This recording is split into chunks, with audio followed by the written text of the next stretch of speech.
Hello and welcome to another episode of Disney Movie Investigation.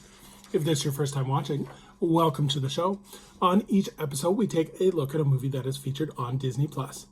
On this episode, we are taking a look at Baby's Day Out, starring Joe Pantoliano and Lara Flynn Boyle. And stay tuned to our bonus episode as we take a look at part 1 at the history of Playhouse Disney. And if you are enjoying these videos, I do ask that you please hit that subscribe button. That way you'll be notified with each new episode. But for now, sit back and enjoy this episode of Disney Movie Investigation. So like I said, today we're covering A Baby's Day Out. This movie was released on July 1st, 1994, and it was directed by Patrick Reed Johnson, and it was written by the legendary John Hughes. The production company for this movie was Hughes Productions, and it was distributed by 20th Century Fox. The budget for this movie was $48 million, and unfortunately it was a box office disappointment when it only made $30 million. But let's take a look at the cast. So we have Adam Robert Wharton and Joseph Wharton, who splits the role of Bennington Austin Cotwell IV. Vern Troyer, who plays Burton's stunt double. You may know Vern Troyer. He was famously Mini-Me in the Austin Powers movies. Joe Montangia as Eddie Mauser. Joe Pantoliano as Norbert Loblaw. Ben Healy as Victor Riley. Lara Flynn Boyle plays the mother, Lorraine Cotwell. And Matthew Gale plays the father, Bennington Austin Cotwell III. And then finally we have Cynthia Nixon, who plays Gilbertine the nanny, and Fred Thompson, who plays FBI agent Dale Grissom. So let's take a look at the plot. So Baby Bink could not ask for more. He has adoring, loving parents. He lives in a huge mansion, and he is about to appear in the social pages of the newspaper. Unfortunately, though, not everyone in the world is as nice as his parents, especially the 3 enterprising kidnappers who pretend to be photographers from the local newspaper. After successfully kidnapping him, they do have a harder time, though, keeping a hold of him, who not only keeps one step ahead of them, but he seems to be a little bit more smarter than the 3 crooks. So there's not a lot of production history of this one. This one was kind of a one and done. In terms of trivia, there was intended to be a sequel called Baby's Trip to China, but after the box office disappointment of Baby's Day Out, this was canceled. However, the film is really popular in India, and it actually lasted a record of 17 weeks in theaters. There was supposed to be a video game adaptation of the movie, and this was planned, completed, and scheduled to be released on Super Nintendo, Sega Genesis, and Game Boy in October of 1994, but it was canceled shortly before the release of the game.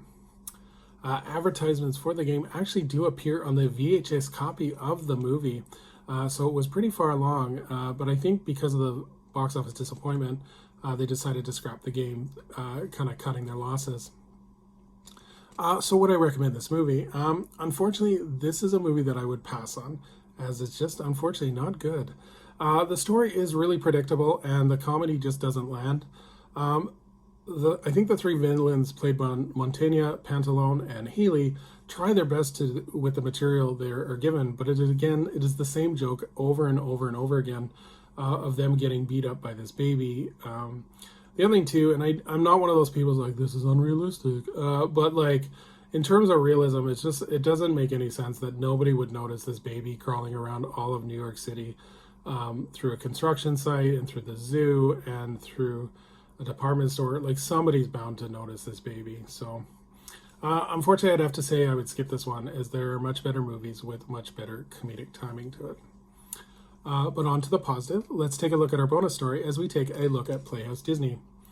So Playhouse Disney was a series of programming blocks set out on the Disney Channel, and it was aimed at children aged 2 to 7, and it featured a mix of live action and cartoon TV series. So in the early days of Disney Channel, Disney would line up a series of preschool targeted programs to compete with Nick Jr. On April 6, 1997, Disney Channel underwent a relaunch to turn itself into a commercial-free basic cable channel. The preschool block that would debut would include 3 new series, including PB&J Otter, Roly Poly Oly, and Out of the Box. The box was rebranded to be the first iteration of Playhouse Disney on February 1st, 1999. This program would run from 8:30 a.m. to 2:30 p.m. on weekdays, and then from 6 a.m. to 10 a.m. on weekends. Each television show would run 23 minutes, with the gaps being filled with animated shorts and music videos. One of the most popular series of Playhouse Disney was Bear in the Big Blue House, which was a live-action puppetry show from Jim Henson Television. This was so popular, it actually had its own attraction in Disney's Hollywood studios at the time. So on April 16th, 2001, Playhouse Disney would display a new collective graphics program produced by a motion picture graphic company called Beehive. Actress Alice Beasley would serve as the U.S. promo announcer, and this would last up until March 30th of 2007. Radio Disney would also cross-promote Playhouse Disney, having a programming block themselves that played music aimed at preschool children. In June of 2002, Disney would add The Wiggles to the programming block, and this would become the new most popular show on the channel. On September 30th of 2002, Playhouse Disney would change its logo to reflect the Disney Channel's air rebranding, and a mascot named Clay was added to help phase out the old interstitial material. On March 31st, 2007, two new characters, two monkeys named Ooh and Ah, would replace Clay. And then finally on May 26th, 2010, Disney would announce that Playhouse Disney was going to be rebranded to Disney Junior, and Playhouse Disney would air its final episode on February 13th, 2011. So that's the first part of Playhouse Disney. We will continue and kind of on a future video of Disney Junior and kind of pick up where the story left off. So thank you so much for joining us here on Disney Movie Investigation. I would ask that you please leave a comment below on what you think of the movie Baby's Day Out. If you liked it, if I'm being a little too harsh, please let me know in the comments below. Also, and what is your favorite memory of Playhouse Disney? So as we look forward to our next episode, we are going into the world of cyberspace as we take a look at Tron Legacy. So until next time, I hope you have a magical day, and we will see you real soon.